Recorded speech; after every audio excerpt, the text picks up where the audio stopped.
नमस्कार, माझ्या अमलेश तांबे व्लॉग चॅनलमध्ये आपले सर्वांचे पुन्हा एकदा स्वागत। पाऊस सुरू झाला, बऱ्यापैकी जोर पकडतोय हळूहळू। अजून म्हणावा तेवढा जोर पकडलेला नाही, पण हळूहळू आहे। त्यामुळे पावसातले व्हिडिओ बनवायचे, त्या रस्त्याची कंडिशन दाखवायची, ह्या हेतूने मी हा व्हिडिओ करतोय।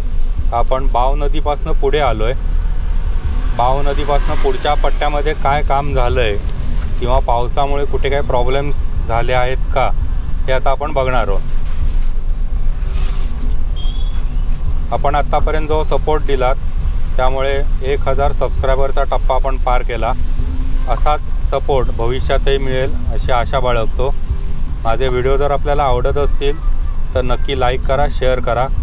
चॅनलला सबस्क्राईब केलं नसेल तर चॅनल सबस्क्राईब करा। हा व्हिडिओ आता आपण इथून पुढे सुरू करतोय।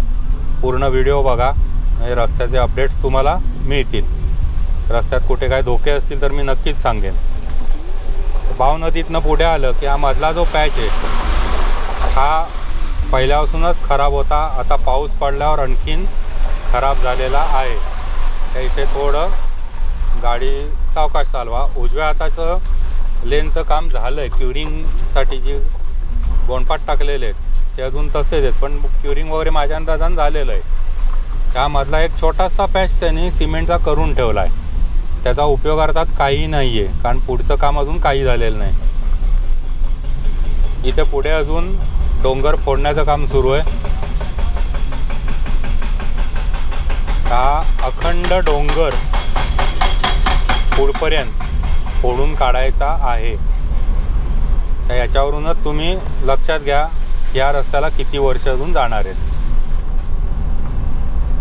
हा बघा, आता हा जो उजव्या हाताला तुम्ही डोंगर बघताय हा सगळा फोडायचा आहे।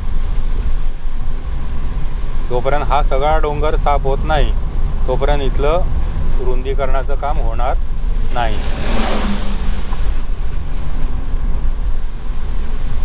इथे काही ठिकाणी अर्धवट मागच्या कॉन्ट्रॅक्टरने असेल कदाचित थोडंसं फोडून ठेवलं आहे, तसंच आहे। पण सुदैवाने इथे आत्ता आपण चाललो आहे हा पॅच तरी जुना रस्ता जो आहे तसा बरा आहे। खड्डे वगैरे फारसे कुठे दिसत नाही आहेत। चला पुढे काय झालं आपण बघूया। इथे पुलाचं काम सुरू होतं त्यावेळी, त्यामुळे इथे डावी लेन चालू आहे जुना रस्ता, पण सगळा खड्डेपणे झालेला आहे, फुटलेला रस्ता आहे। उजव्या हाताला कॉन्क्रीटचं काम झालेलं आहे, फक्त ते आता कधी चालू होते बघायचं। पण इथे बघा, ही सगळी लाल माती रस्त्यावर आहे, त्यामुळे इथे आत्ता पाऊस पडत नाही, अगदी बारीक शिंतडतोय। धो पाऊस असेल त्यावेळी इथे खूप सावकाश गाडी चालवा।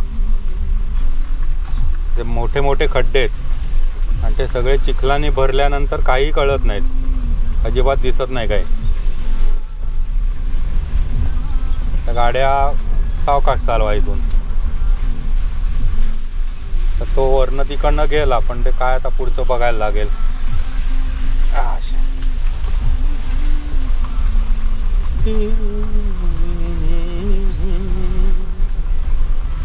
इकडे उजव्या हाताला बघा, सगळं फोडून खालनं रस्त्याचं काम आहे, पण आत्ताच तिथे दरडी कोसळलेले आहेत। तर रस्त्यावरती सगळी माती दगड आलेले आहेत। तर हा मधला छोटासा एक पॅच करून ठेवलेला आहे सिमेंटचा।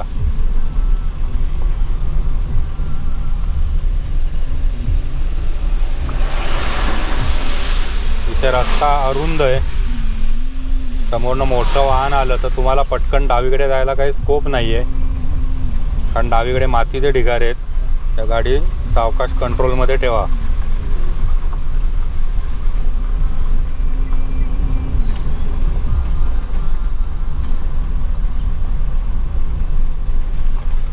आज मस्त पाऊस पडतोय आणि किशोरदाची गाणी लावलेली आहेत। इथे सुद्धा बघा, रस्ता अरुंद आहे। हा डावीकडचा रस्ता नावालाच आहे, काही नाहीच आहे तिथे। सावकाश चालवा गाड्या।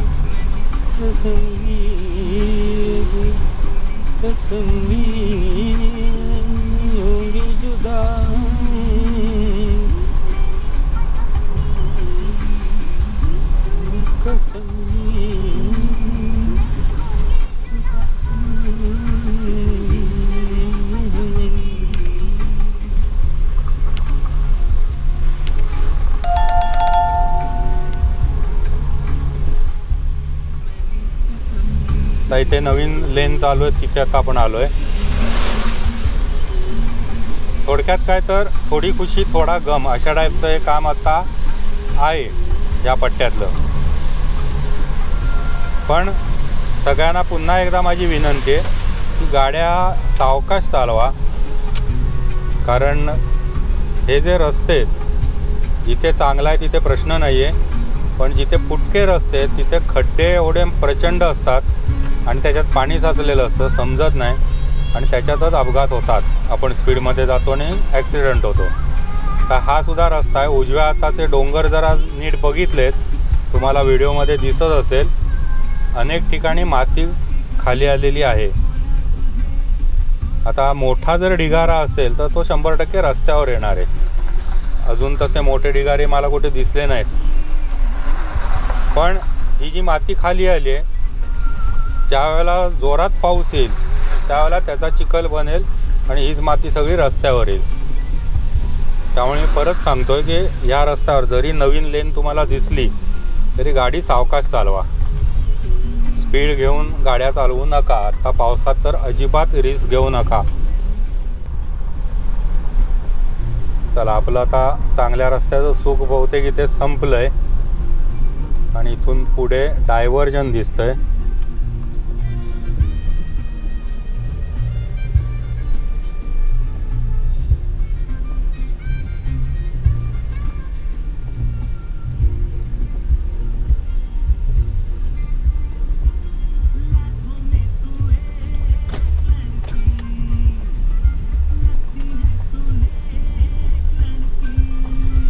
आता इथे सुद्धा खड्डा बघा केवढा तरी करून ठेवलाय.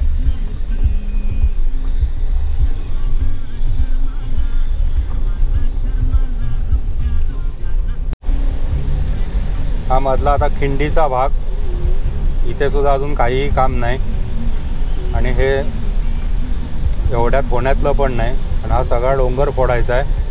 ते काम स्लो चाललंय आणि ते स्लोच राहणार आहे असा एक अंदाज आहे माझा.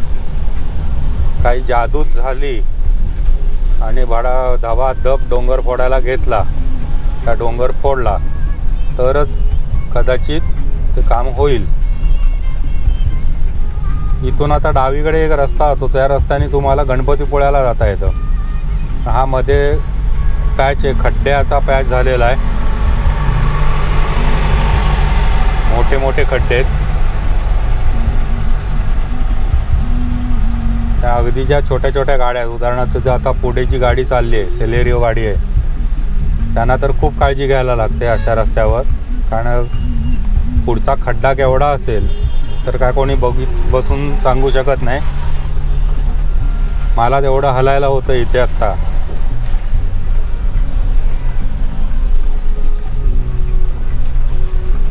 इथून पुढे डावी लेन ओपन करून दिली आहे, चालू आहे डावी लेन.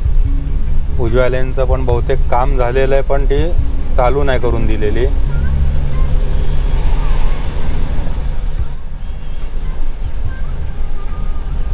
आता इथे बघा उजव्या साईडला पूर्ण माती कोसळून खाली आली आहे रस्त्यावर. वास्तविक तिथलं रस्त्याचं काम झालेलं आहे पण हे बघा संपूर्ण दरड कोसळली.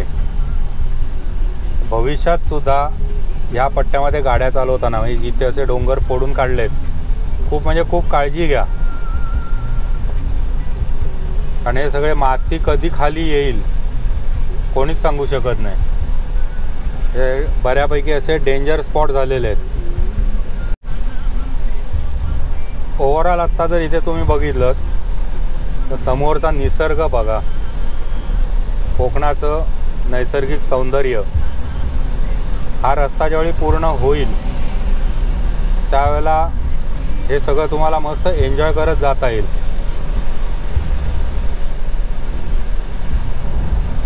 समोर डोंगरामध्ये वगैरे आत्ता धुकं दिसतंय.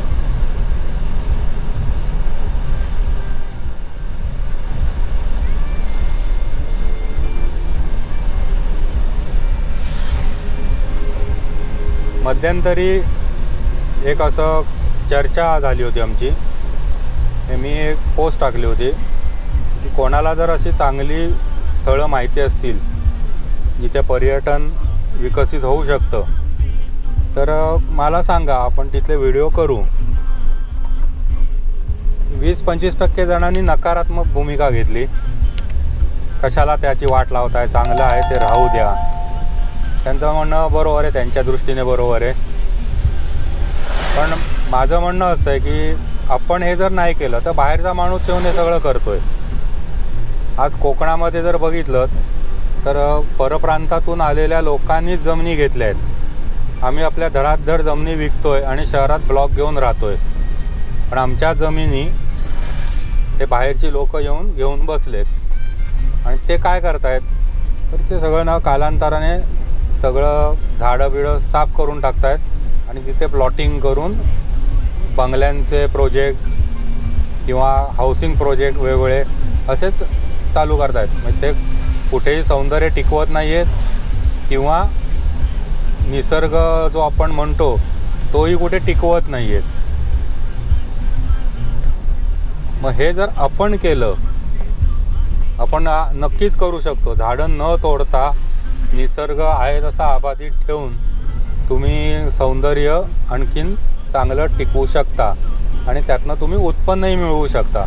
पर्यटन हा असा व्यवसाय आहे, जर शिस्तीत केला, मी परत सांगतो, जर शिस्तीत केला तर अगदी चांगला निसर्गाला धक्का न लावता पर्यटन होऊ शकतं. पण ती शिस्त पाळणं पर्यटन करणाऱ्या व्यक्तीने आणि पर्यटनाला येणाऱ्या व्यक्तीने दोघांनीही पाळली पाहिजे. आणि त्याच्यासाठी पर्यटन करणारी जी व्यक्ती आहे ती त्या बाबतीत थोडी स्ट्रॉंग असली पाहिजे. त्याने ठणकावून सांगितलं पाहिजे हे असं करायचं नाही, इथे निषिद्ध आहे. पण मी अनेक ठिकाणी बघतो ना की पर्यटनाच्या नावावर काही जणांनी आपले व्यवसाय सुरू केलेत, काही ठिकाणी ठेले लावलेत किंवा काही ठिकाणी हॉटेल्स चालू केलेत, रेस्टॉरंट चालू केलेत. तीच लोक आपल्या दुकानातला कचरा बाहेर टाकून देतात. तीच लोक आपल्या दारातली झाडं तोडून टाकतात. हे सगळं झाल्यामुळे काय होतं, पर्यटक जे येतात त्यांच्यामध्ये एक अशी इमेज तयार होते की चला हे करताना मग आपण पण करू. हे शक्यतो अवॉइड व्हायला पाहिजे असं माझं मत आहे. जर तुम्ही शिस्त ठेवलीत, पर्यटकांना सांगितलं की इथे तुम्ही येऊन दारू प्यायची नाही, स्मोकिंग करायचं नाही, सिगरेटी ओढायच्या नाहीत, कचरा बाहेर टाकायचा नाही, आणि हे तुम्ही त्यांच्या पाठीवर राहून थोडंसं लक्ष देऊन करून घेतलं, एकदा तो मेसेज गेला ना बाहेर की या ठिकाणी वा हे चालत नाही, तर 100% तुमचं पर्यटन चांगलं होईल. आपल्या लोकांना रोजगार मिळेल आणि दुसरी गोष्ट की व्यवसाय आपल्यामध्ये राहील, व्यवसाय बाहेरच्या लोकांना जाणार नाही. आणि शेवटी आपण म्हणजे कोकणातली जी आपण लोक आहोत, निसर्गावरती प्रेम करणारी लोक आपण आहोत. मग तो टिकवण्याचं काम आपण व्यवसायाच्या माध्यमातून व्यवस्थित करू शकतो. यावर आपल्या काही प्रतिक्रिया असतील तर नक्की सांगा. आपल्याला याच्यावर चर्चाही करता येऊ शकते. पण माझं असं मत आहे की पर्यटन चांगलं करू शकतो आपण, कारण तसं निसर्गच आपल्याकडे एवढा छान दिलेला आहे. तर मध्ये जर आम्ही विषय बदलतो, हा मधला पॅच आला बघा, परत पूर्ण खड्डेमय रस्ता आहे. उजव्या साईडची जी लेन आहे त्याचं काम बहुतेक झालं आहे, कारण क्युरिंग बहुतेक चालू असावं त्याचं, बाकी काम झालेलं दिसतंय. पण सध्या आपण डाव्या लेनमधनं खड्ड्यात न जात आहोत. तर हा इथे बघा मोठा खड्डा आहे, हा बघा, कळत नाही केवढा खड्डा असेल, पण मोठा खड्डा होता. आणि पुढे पुलाचं काम चालू होतं, ते पण अजून तसंच आहे, त्याच्यातसुद्धा काही प्रगती नाही आहे. आणि तिथेसुद्धा आपल्याला खड्ड्यातनंच जावं लागणार आहे. डाव्या हाताला जो सर्व्हिस रोड म्हणून त्यांनी दिला आहे त्यातून आपल्याला जायचं आहे. तर पर्यटनाचं मी सांगत होतो की आपला निसर्ग आपण टिकवू शकतो आणि त्यातनंच आपणही उत्पन्न घेऊ शकतो. निसर्ग तुम्हाला सांगतो, मी हे तुम्हाला सगळं फुकट देतोय, तुम्ही मला जगवा आणि तुम्ही स्वतः जगा, हा मेसेज आहे, बाकी काही नाही. जिथे जिथे निसर्ग डिस्ट्रॉय झाला आहे तिथे बघा सगळी वाट लागली आहे. इथे गाड्यांच्या पोहण्यासाठी तळं केलेलं आहे.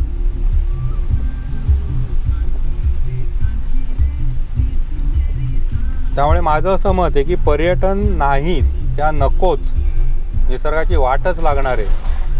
हा जो एक ॲप्रोच आहे हा बदला. निसर्गाची वाट न लावता सुद्धा पर्यटन होऊ शकतं, हे पक्क लक्षात ठेवा.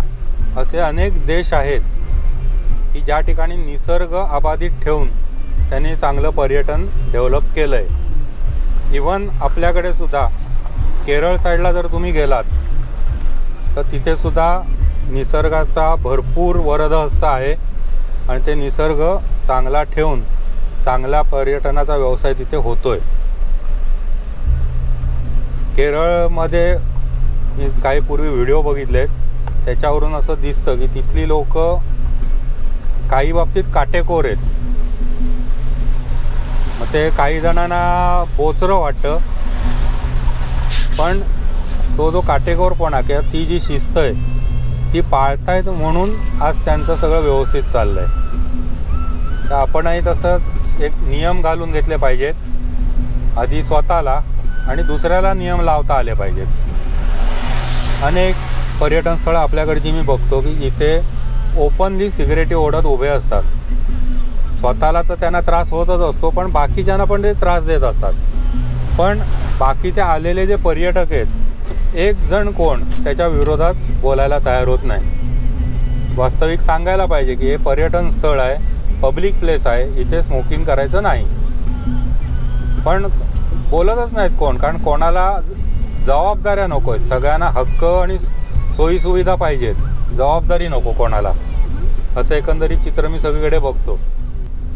आता इथे डाव्या हाताला बघा तुम्हाला दिसतोय पूल आहे, ह्याला परचुरीचा पूल म्हणतात.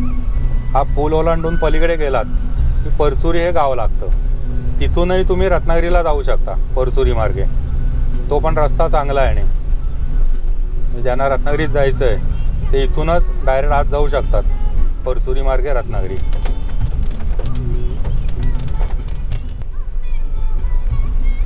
हे संगमेश्वर मार्गावरचं कोळंबे गाव, कोळंबे फाटा म्हणतात त्याला.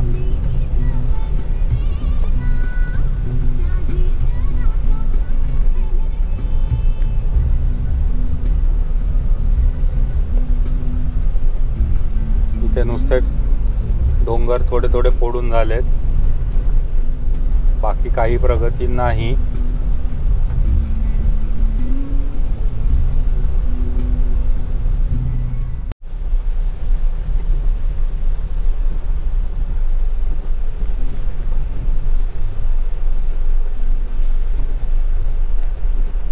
आपल्याला उजव्या साईडला जायला हवं होतं, म्हणजे खड्डे नाही लागणार. आपण डाव्या लेनमधनं तसेच पुढे गेलो. हा मधला जरासा पॅच खराब आहे.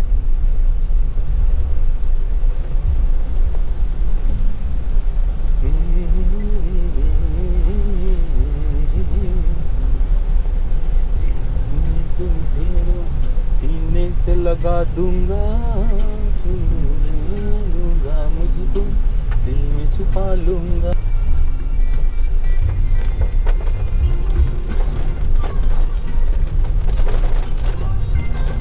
इथनं समोरचा देखावा बघा. थोडं पुढे गेल्यावर कदाचित तुम्हाला रेल्वे पूल पण दिसेल. त्या झाडाच्या मागे रेल्वे पूल आहे. तिथून ट्रेन बोगद्यात जाते आणि बोगद्यातनं पलीकडे तिकडे उक्षीला बाहेर पडते. डाव्या हाताला उक्षीचं रेल्वे स्टेशन लागतं.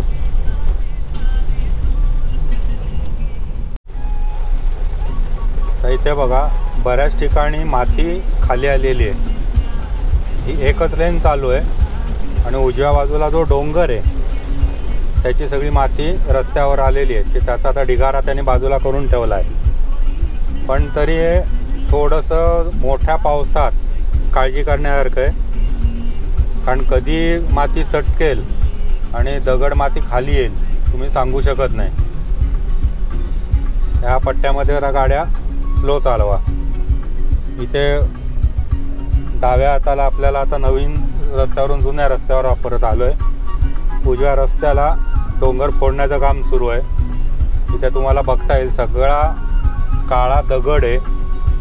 त्यामुळे मी मागेही एका व्हिडिओत म्हटलं होतं की खूप कठीण काम आहे.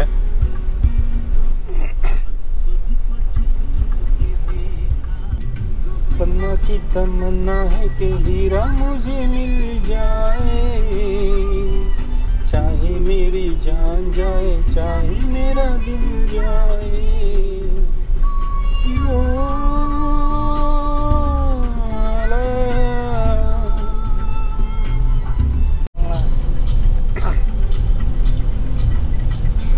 इथल्या रस्त्याला मध्ये बघा परत काहीतरी काम बहुतेक झालेलं आहे, त्याच्यामुळे अर्धा रस्ता तिकडचा ब्लॉक केला आहे. तर इथे समोर येणाऱ्या वाहनांकडे लक्ष द्या.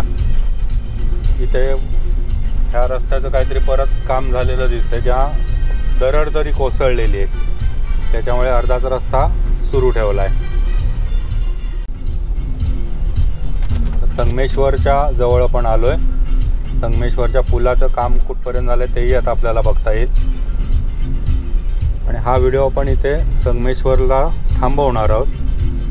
माझे व्हिडिओ आपल्याला आवडत असतील तर नक्की लाईक करा, शेअर करा, सबस्क्राईब करा चॅनलला. आणि आपल्या मित्रपरिवारामध्ये सुद्धा माझ्या चॅनलबद्दल माहिती द्या. आपल्या जर काय कमेंट्स असतील, सूचना असतील तर नक्की सांगा.